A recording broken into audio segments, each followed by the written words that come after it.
Hey guys, welcome back to bembumkitchen. Today we are making this cute Totoro Choux craquelin. It's as delicious and fancy as it sounds. It's only a little step up from classic cream puff. I think they are not only super cute, but they are also taste so good. This dessert made with Choux Pastry and topped with a thin cookie dish called Craquelin. As the Choux Pastry bakes and expands, the Craquelin bakes and forms a sweet, crisp, crackly crust on top, enveloping the top of the cream puff. Choux Pastry itself is a tough thing to get it right, so I'm going to give you a couple secrets today, so you get perfect Choux Pastry every single time. I hope you guys enjoyed this video, and before we get started, make sure you tap the subscribe button and turn on those notifications as well. And without further ado, let's get started. First off, preheat the oven to 200 degrees Celsius. Put a tray at the bottom of the oven. And then we are gonna make the Craquelin dough. It's super easy, you need only 3 ingredients. Once you have all your ingredients ready in the bowl, you are gonna grab a whisk and mix it all through until it's form a dough ball. Then you can add some food coloring or flavoring if you want. I like to have a mint green for today, cause I thought it's the best match color for my cute Totoro. Mix until the color incorporated.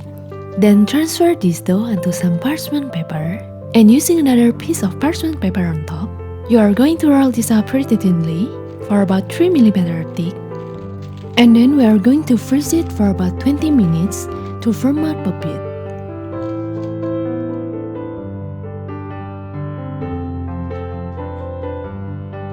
Moving on, let's make the Choux Pastry dough. In a saucepan, combine butter, water, and salt. Cook over a medium heat until the butter dissolves. As soon as the water comes to a boil, turn off the heat and then add in the flour in all at once and vigorously mix the flour in so that it absorbs all the water. When the flour has absorbed the water and is forming a dough, return the pan to the stove. Then cook the dough on low heat for about 2 to 5 minutes. Cook until you get a dough that pulls away from the sides and leaves a little bit of the skin at the bottom of the pan. Take it off from the heat and let it cool down slightly for a few minutes. Now it's time to add the eggs. You don't have to use mixer for this. You can mix everything by hand like what I did. So this is really a crucial part. In this bowl, I have about 100 grams of whisked eggs, but you might need more or you might need less. There is no the exact amount for the eggs. The amount of the eggs you use really depends on the flour. You might have different all-purpose flour in your country, which has different kind of absorption properties. So what we are gonna do, we are going to beat this and slowly pour in a little by little of this egg mixture.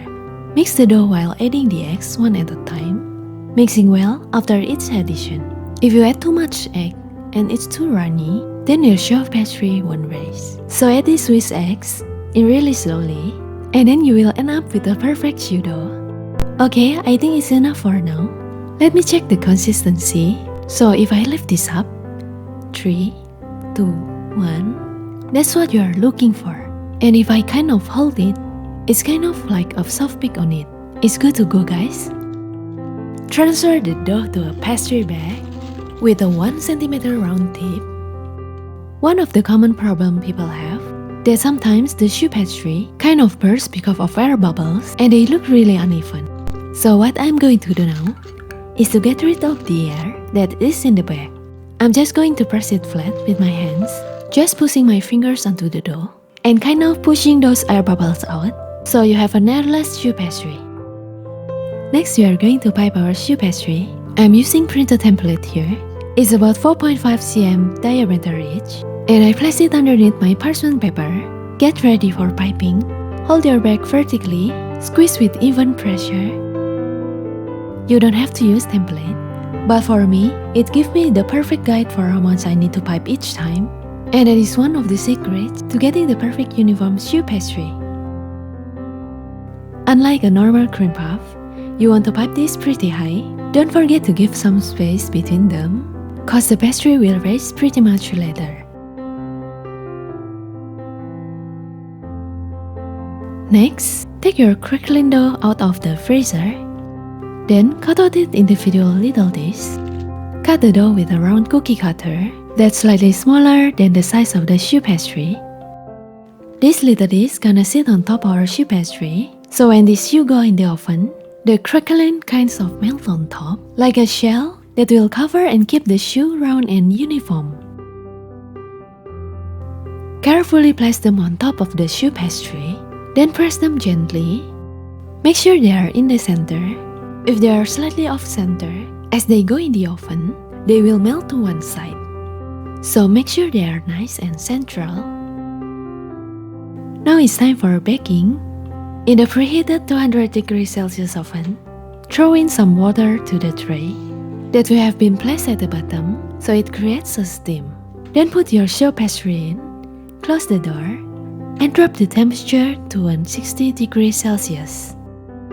We are gonna bake this for about 35 minutes. Do not open the door while baking to prevent the pastry from collapsing. After it's done, turn off the oven, open the door slightly, and let it set in the oven for another 5 minutes. We want the choux to dry out, become really crispy, and the color is remain bright. The cream puff will have this beautiful crack on top, and the inside will be hollow. Allow this to cool completely, and then you can fill this with whatever fillings you prefer.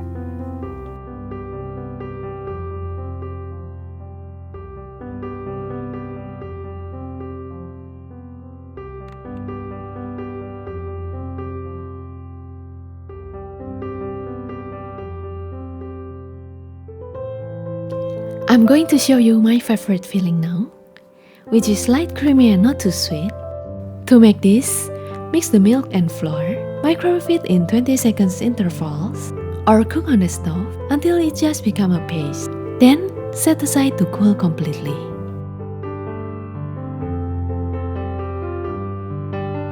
In a large bowl, cream the butter until it gets a really smooth consistency. Add in the icing sugar, along with vanilla extract, mix well.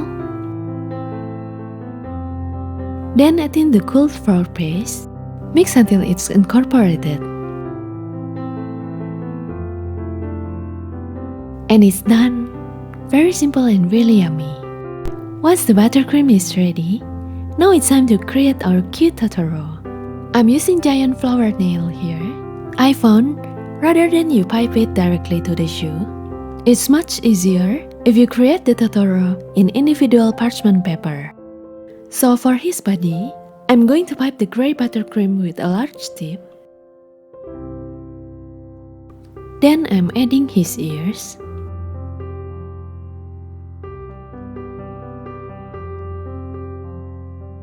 And I'm using the white buttercream to create his eyes.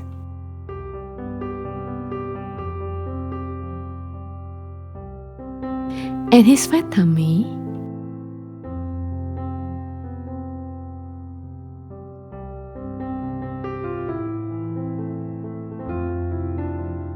Then using the black buttercream to finish off Totoro eyes. And I'm also going to add his nose and mouth. You can see how cute he looks.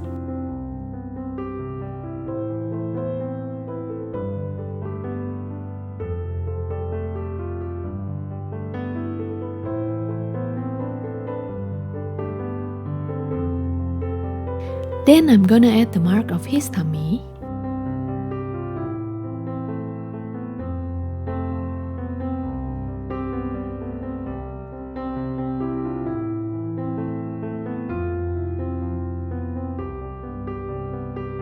And finally, I'm just going to add his short hands.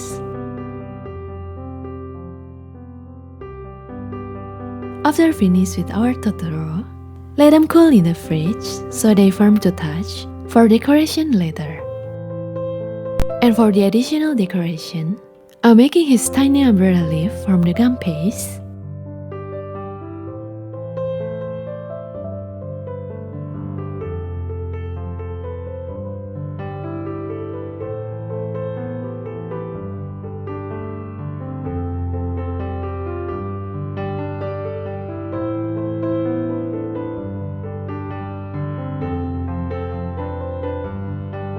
Stick them to the toothpick, then let it dry completely.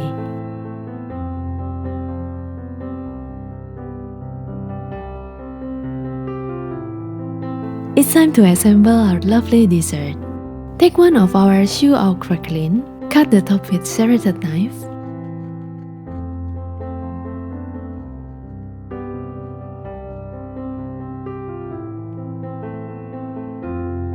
And fill in with your favorite fillings.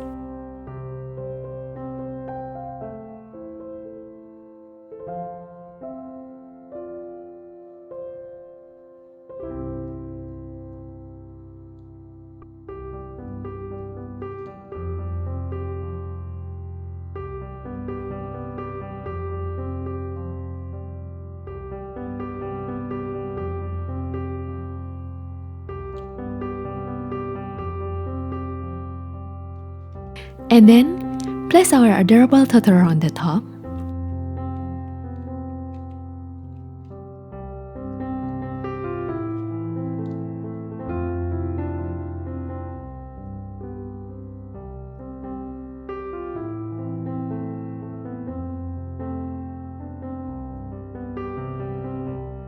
Stick his cute little umbrella and finish it with the buttercream leaves around.